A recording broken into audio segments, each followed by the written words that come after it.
Ẹ̀yin èèyàn ilé èwo lẹ ṣe ẹ káàbọ̀ sí Mashola Gist TV. Happy New Year to you all. A dúpẹ́ ní ọ̀dọ̀ Ọlọ́run fún ọdún tuntun èyí tá a wọ̀. A dúpẹ́ nítorí pé ọ̀pọ̀ ló ti filẹ̀ bora bí aṣọ. Ṣùgbọ́n àwa wà láyé a wà láàyè. Ọlọ́run dẹ́mi wá sí tọmọtọmọ tilétilé tẹbí tará. Ẹ jẹ́ ká jọ gbé Ọlọ́run ga. Nítorí pé oore tí Ọlọ́run ṣe fún wa kì í ṣe kékeré. A dúpẹ́ lọ́wọ́ Ọlọ́run. Olúwa ṣeun, Olúwa tóbi. Ẹ̀yin èèyàn ilé, mo bá yín yọ̀ wípé àjọ̀rí ọdún 2025 yìí. Ọdún tí a wọ inú ẹ̀ yìí, ó máa bí ayọ̀, ó máa bí àlàáfíà, ó máa bí ìdùnnú, ó máa bí ìgbéga fún èmi àti yín ní orúkọ Olúwa. Ẹ mọ̀ pé mo mú gist bàbá Ìjẹ̀bú wá tí wọ́n lọ sí ọ̀dọ̀ kábíyèsí ní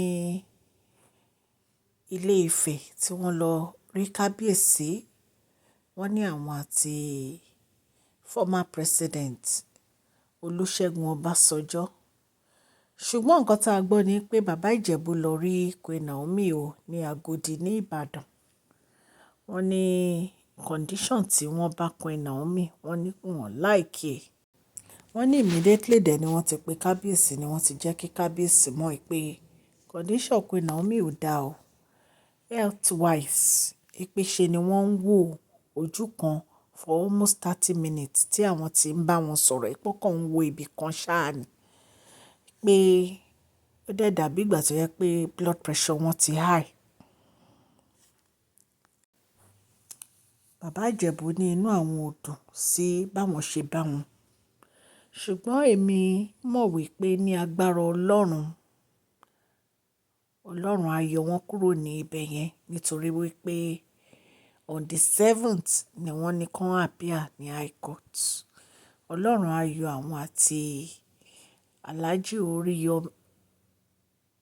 Oríyọmí kúrò ní inú ibẹ̀ yẹn ní agbára Ọlọ́run. Ẹ̀yin èèyàn lẹ́ta ni bàbá Ìjẹ̀bú. Bàbá Ìjẹ̀bú orúkọ wọn gangan ni Chief Kensington Adébùtù. Wọ́n dẹ̀ jẹ́ àwọn ni executive chairman fún bàbá Ìjẹ̀bú lọ́tò tí wọ́n ń play ní Nàìjíríà. Wọ́n jẹ́ gbajúmọ̀ ní ìlú Nàìjíríà.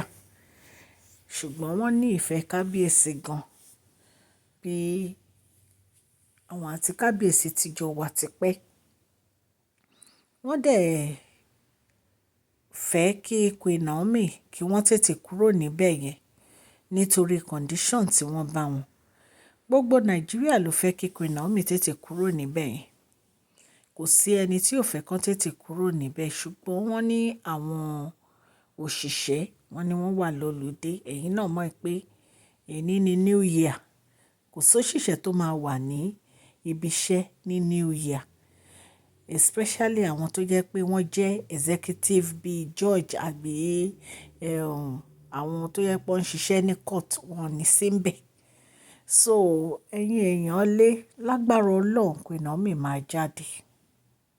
Lágbára Ọlọ́run torí inú àwa yìí gan ò dùn wípé wọ́n wà ní ibẹ̀ yẹn. Inú wọn ò dùn rárá. Mo dẹ̀ mọ̀ wípé gbogbo àwọn olórí wa bí a ṣe sọ, gbogbo ọ̀nà tí ń gbé ìgbésẹ̀ láti jẹ́ kí Queen Naomi tètè kúrò níbẹ̀ yẹn. Ọlọ́run Elédùmarè ọba aláàánú á ṣíjú àánú wo àwọn àti Alhaji Oríyọmí o. Láyọ̀ àtàlàáfíà ni wọ́n máa jáde ní ibẹ̀ yẹn tí wọ́n dẹ̀ máa lọ ilé wọn. Wọn ò ní gbókù wọn jáde. Ẹsẹ̀ wọn tán fi rìn wọbẹ̀ yẹn ni náà ni wọ́n á fi rìn jáde padà ní agbára Ọlọ́run. Ẹ̀yin èèyàn lé. Ṣé ẹ rí nǹkan tó ṣẹlẹ̀ sí Queen Naomi? Ó kọ́ gbogbo wa lẹ́kọ̀ọ́ ni o. Ìtorí ẹ̀ gbogbo àwọn tó ń kẹ́gàn wọn, tó ń sọ̀rọ̀, tó ń sọ gbogbo ẹ̀, tó ń sọ̀rọ̀ sí wọn. Ó yẹ kí wọ́n máa rò pé tó bá ṣe àwọn ni àwọn wà nírú condition yẹn ń kọ́. Ẹ̀kọ́ ló kọ́ wa. ẹ̀kọ́ tó dẹ̀ kọ́ wa ni pé ká má fi ẹnu ká má máa fi sọ̀rọ̀ burúkú nípa èèyàn, especially àwọn tó bá ń ṣoore. Bí Queen Naomi ṣe ṣoore ní ìsìn fáwọn ọmọ yẹn, ṣó ti yé yín, tí wọ́n dẹ̀ di pé gbogbo nǹkan rí bó ṣe rí. Ṣé a fẹ́ sọ pé kán má ṣoore mọ́ ni? Àbí àwọn ẹlòmíì náà tí wọ́n fẹ́ gbé ìgbésẹ̀ tó wípé wọ́n fẹ́ ṣoore, ṣé wọ́n á rí Queen Naomi pẹ̀lú nǹkan tó ń go through wọn, àwọn náà ní mi ò ṣoore mọ́ o. Nǹkan tí Ọlọ́run ò nífẹ̀ẹ́ sí nìyẹn.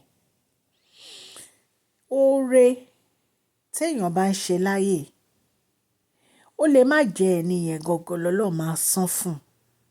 Ó lè jẹ́ pé ọmọ ẹni yẹn ni ó máa jèrè oore tí àwọn òbí ẹ̀ ṣe.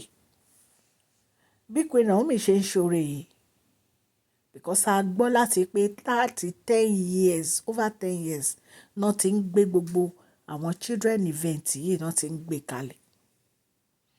Kò dẹ̀ ń ṣe pé ìlú kan náà ń lọ, wọ́n ń lọ kiri ni. Ṣùgbọ́n nǹkan tọ́lọ́run bá ló máa ṣẹlẹ̀, ó máa ṣẹlẹ̀. Oríṣiríṣi la gbọ́. Ṣùgbọ́n èmi believe wípé inú kan tí wọ́n ní ó máa gbé wọn lékè. Gbogbo àwọn èèyàn wọn ò fi wọ́n sílẹ̀. Oríṣiríṣi àwọn èèyàn náà ti lọ, tán lọ wò wọ́n ní ibẹ̀ yẹn. Mélòó la fẹ́ sọ fún yín? Ṣùgbọ́n mo believe pé Ọlọ́run Elédùmarè, ọba aláàánú, á ṣíjú àánú wo Queen Naomi àti Alhaji Oríyọmí. Wọ́n á jáde láyọ̀ àtàlàáfíà. Ó dùn mí pé wọ́n lè ṣe New Year nílé wọn. Ó dùn mí gan. Ó dùn mí gan pé wọn ò wà ní inú ilé wọn láti ṣe ọdún tuntun. Ṣùgbọ́n ẹ jẹ́ ká dúpẹ́ ẹ̀mí.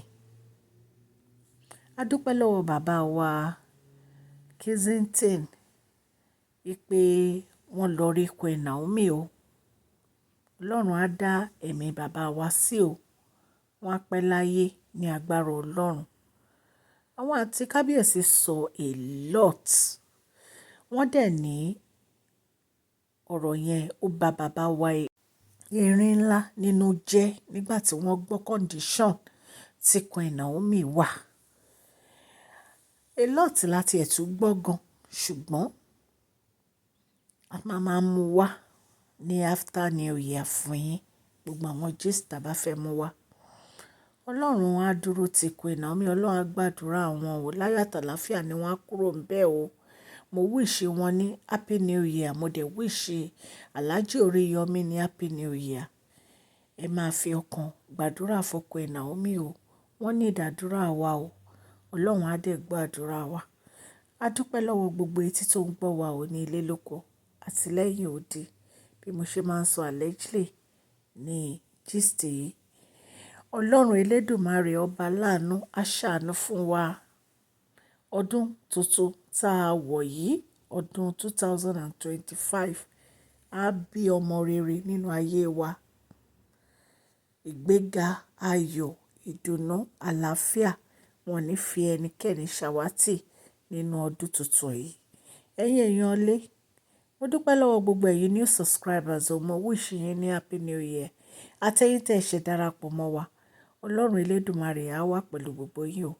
Orúkọ mi ni Mashola Yorùbá ni à ń sọ lórí ìkànnì yà ń sọ nítorí pé a fẹ́ gbàgbé àṣà àti èdè wa dẹ̀ tó sọ fún ọ̀pọ̀lọpọ̀ àwọn tí wọ́n gbọ́ Gẹ̀ẹ́sì.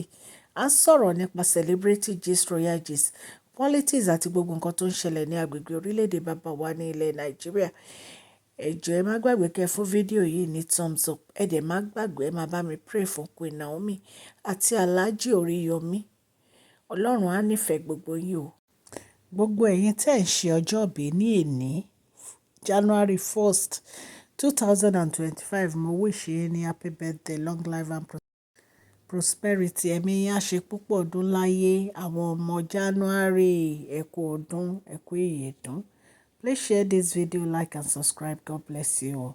Mashola Gist TV ń kí yín o, ẹ kú ọdún 2025 wọlé.